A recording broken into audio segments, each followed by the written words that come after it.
आकाश था और छोटे बेटे का नाम विशाल था। बड़ा राजकुमार आकाश अक्सर जंगल में शिकार खेलने जाया करता और राजकाज में राजा का हाथ बटाया करता। राजा उसे चाहता भी बहुत था।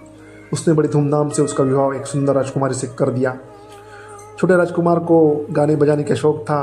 वो बहादुर भी था। तीरंदाजी में उसका कोई मुकाबला नहीं था। उसका निशाना अचूक होता था। चित्रकार भी वही आला दर्जे का था। देश विदेश घूमना उसे बहुत भाता था। उसके दो मित्र थे। एक था मद्रसेन, वो जादूगर था। दूसरा था नरहरि, वो पहलवान था। राजकुमार विशाल एक बहुत ही कुशल धावक भी था। उसे घुड़सवारी बहुत अच्छी लगती थी। तीनों में गहरी मित्रता थी। बड़े राजकुमार को राजा ने कुछ दिनों के लिए पड़ोस के एक देश भेज दिया। अंत उसकी पत्नी अपने महल में अकेली रहती थी। एक दिन उसने विशाल को अपना पास बुलाया और अपने हाथ का बना हुआ भोजन उसे करवाया। फिर पूछा, कहो देवर जी, कैसा बना है खाना? भोजन तो बहुत बढ़िया बना है, लेकिन सब्जी में थोड़ा नमक कम है।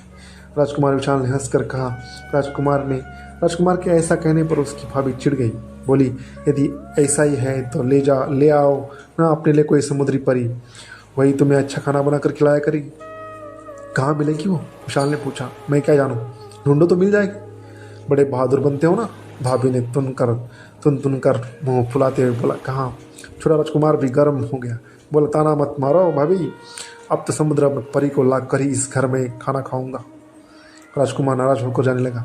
तो भाभी ने कहा, तुम तो नाराज हो गए देवर जी, मैंने तो तुमसे ठिठोली की थी।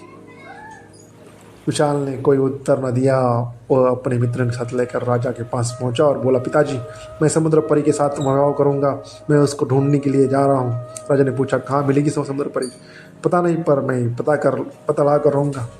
राजा और उसके मंत्री ने विशाल को बहुत समझाया कि वो ये पागलपन छोड़ दे, पर उसने एक न सुनी, अपनी बात पर अड़ा रहा। उसकी जिद के सामने किसी की न चली। उसकी भाभी बहुत पछताई कि ऐसी कड़वी बात उसके मुंह से कैसे निकल गई।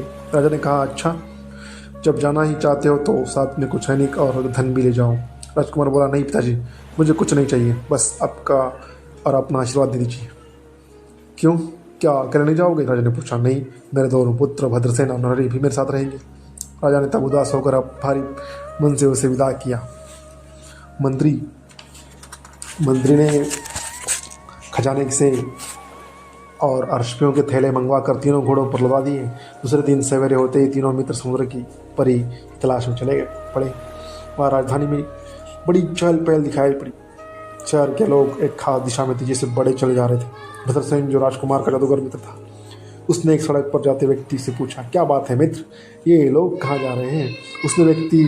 उस व्यक्ति ने हैरानी से उसकी ओर देखकर कहा, इस शहर में नए आए न जाने पड़ते हो, जानते नहीं डाकू शमशेर सिंह पकड़ा गया। राजा उसे फांसी पर चढ़ाएंगे, वही जा रहे हैं और हम सब लोग। राजकुमार भी अपने साथियों के साथ वही जहाँ पहुँचा।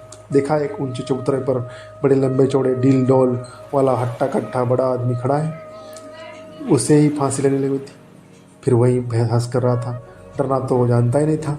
उसकी आंखों में तेज था और चेहरे पर रौब। राजा और उसके मंत्री को छोटे राजकुमार ने अपना परिचय दिया। राजा उसके पिता का मित्र निकला। उन तीनों ने मिलकर बहुत खुश हुआ। राजकुमार ने राजा से कहा, महाराज, आप इसे फांसी क्यों देना चाहते हैं?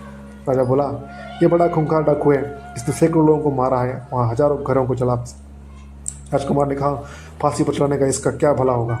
आप इसे मुझे सौंप दीजिए, मैं इसे अपने साथ ले जाऊंगा। राजा ने आश्चर्य से कहा, आप इसे खूंखार डाकू को साथ ले रहे, मगर क्यों?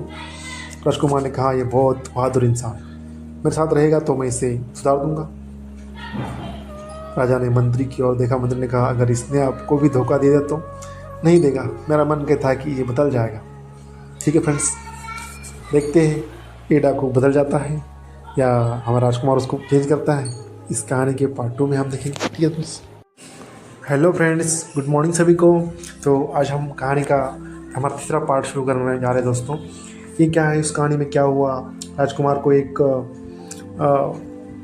हमारा जो राजकुमार था वो पानी में स्नान करने गया था, तो वहाँ पानी में स्नान करना वर्जित था, इसलिए वो तो महारानी ने उसको मना कर दिया। कि दोस्तों, तो कहानी की शुरुआत करते परियों। तो जलपरी ने राजकुमार की ओर से इंगित करके लालपरी से कहा, महारानी जी, ये वही युवक है, रात के समय नदी में स्नान कर रहा था।